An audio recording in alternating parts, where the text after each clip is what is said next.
Buenos días a todos. Es un placer estar aquí con todos vosotros, con todos ustedes, los que estéis aquí en el auditorio y en casa. Os voy a hablar hoy del sentido común del lenguaje.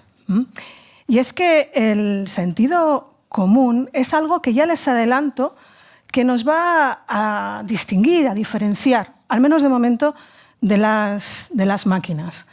Porque va a ser un punto clave para poder seguir y poder comunicarnos entre las personas.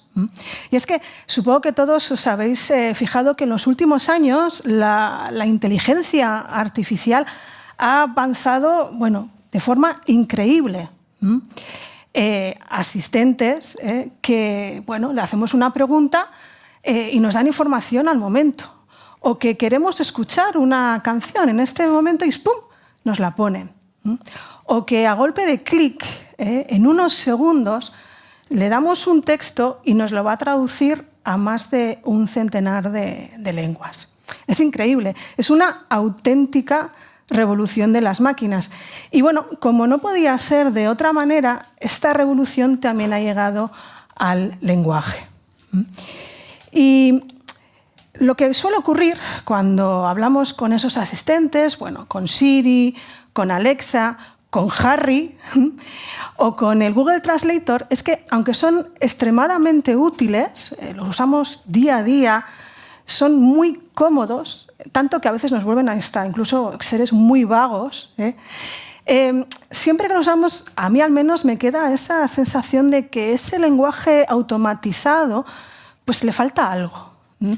Ese algo, no sé, igual es muy pretencioso decirle que le falta un poquito de humanidad, pero a lo mejor lo que sí le falta es lo que la doctora Mitchell, Melanie Mitchell, una especialista en inteligencia artificial, decía en un podcast que oí hace algún tiempo, y es que a estas máquinas pues les falta esa intuición humana. La intuición humana para tratar con las pequeñas cosas.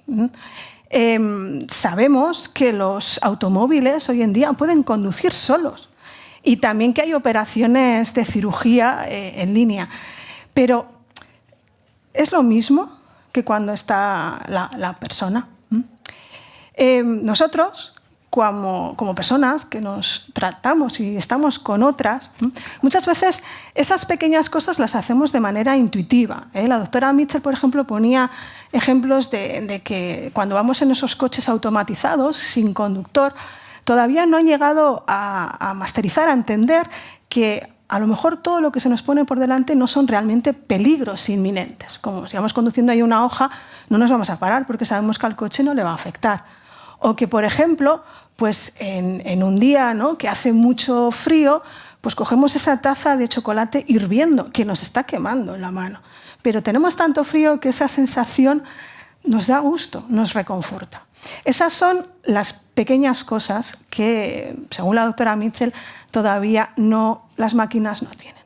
Esto me hizo a mí pensar cómo llevarlo a mi terreno, al lenguaje, y ver un poco qué es eso o cómo lo podemos ilustrar, qué es eso del sentido común del lenguaje. Y les voy a poner a continuación una serie de ejemplos para ver si descubren conmigo ese sentido común del lenguaje. El primer ejemplo, quiero que vean esta fotografía, o supongo que muchos de ustedes al venir aquí al TEDx han cogido el metro y seguramente han bajado por la boca del metro, han entrado por la boca del metro. Y les hago una pregunta: ¿por qué llamamos boca a la boca del metro? ¿Por qué no la llamamos ojo? ¿O por qué no la llamamos, no sé, oreja? Seguramente están diciendo, vaya pregunta más tonta. Pues porque la boca del metro es como nuestra boca, ¿sí? Nos engullimos comida, esa comida va bajando poco a poco y llega al estómago. Y eso es exactamente pues lo que hace el metro. Nos engulle, bajamos y vamos hasta el andén.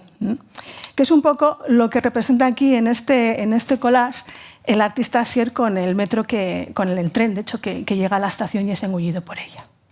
Esta es la intuición humana que se basa, si quieren, o se centra o surge por la imaginación, que es una capacidad cognitiva que tenemos desde muy pequeños, desde los 3 años empezamos ya a desarrollarla y que nos permite crear este tipo de analogías, este tipo de relaciones entre cosas que aparentemente no tienen una realidad física o no tienen ninguna relación anterior. Esta intuición, esta imaginación es clave porque nos ayuda a descubrir el significado de diferentes palabras, pero también nos ayuda a adivinar el significado de esas palabras, por ejemplo, cuando estamos adquiriendo una segunda lengua. Les voy a poner ahora otro ejemplo. Quiero que se fijen en esta imagen, es una señal de tráfico, que, bueno, pone shoulder y seguramente, pues si no son hablantes de inglés o de alguna variedad también del español, se están preguntando, shoulder, ¿qué pinta? Si es una parte del cuerpo, son los hombres que pintan una señal de tráfico.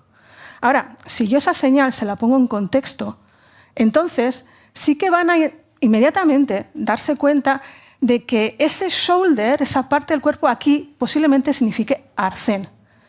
Y aquí viene otra de las características. Esa intuición, la que les he hablado, esa imaginación, no viene de la nada. Surge del conocimiento que tenemos, que lo vamos creando y que lo vamos adquiriendo de nuestra propia interacción con el mundo que nos rodea. Por eso, en esta imagen, no es difícil intuir que, en este caso, el shoulder, el arcén, es a la carretera lo que los hombros es a nuestro cuerpo. Está a ambos lados. Pero cuando hablamos de este conocimiento hay que tener cuidado porque siempre va a estar contextualizado o situado, que es otra de las palabras que se suele utilizar. Está situado, contextualizado en una sociedad, en una cultura. Y esto no hay que perderlo de vista. Les voy a poner otro ejemplo. No les pongo ningún ejemplo de momento. Les voy a dar otro ejemplo, se lo voy a dar yo. Si les digo, piensen en la palabra pierna en español, ¿y qué significa esa parte del cuerpo? Posiblemente me digan que es la zona, ¿no?, que va desde la ingle hasta el tobillo. Pero si estuviésemos hablando japonés y utilizáramos un término equivalente, el que aprendemos, de hecho si aprendemos japonés que es ashi, esa pierna no solamente iría de la ingle al tobillo, sino que seguiría hasta el pie. O si habláramos la lengua yajai del sudeste asiático, no tendríamos un único término para pierna. Necesitamos uno para la pierna superior y otro para la pierna inferior. Lo mismo si les digo ahora, me han partido el corazón. Estén pensando, ha tenido un desengaño amoroso, ¿sí? O si, ya que está terminando mi charla, ¿no?, al final les doy aquí unos golpes, ¿no?, y les señalo, seguramente estén diciendo, nos está dando las gracias de todo corazón.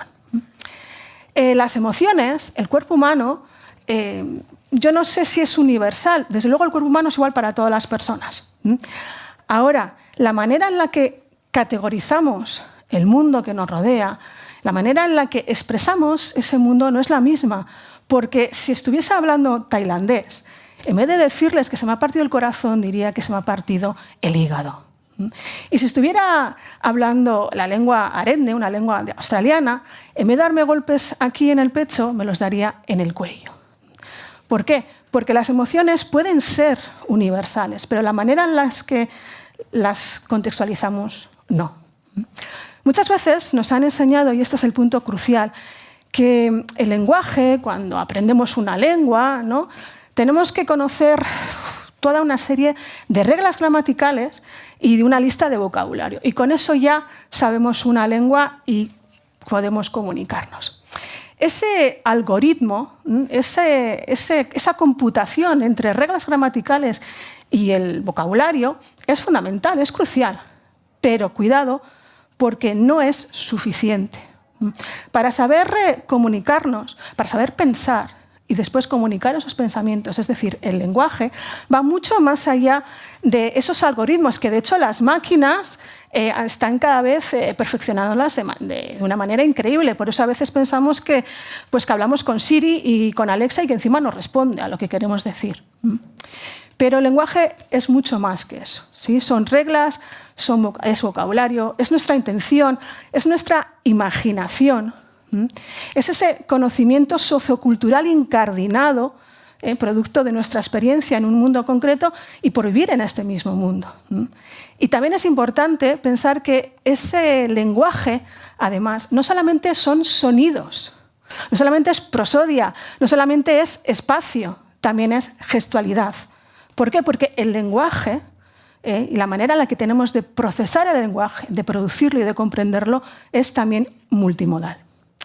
Así que, las máquinas son maravillosas.